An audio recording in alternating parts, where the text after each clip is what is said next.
সবাই কাঠের জ্বালানি ব্যবহার করলে দেশের অনেক টাকা সাশ্রয় হবে এবং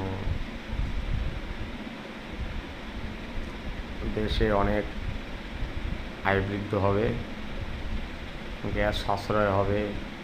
দেশের কাঠ, জ্বালানি, পাতা, গাছের অনেক শুকনো পাতা নষ্ট হচ্ছে, এদের ব্যবহার করলে দেশও পরিষ্কার থাকবে, রাস্তাঘাট সুন্দর থাকবে। জ্বালানি, কাঠ, পাতা দিয়ে রান্না করলে শরীর স্বাস্থ্য ভালো থাকবে, দেশের প্রচুর আয় বৃদ্ধি হবে।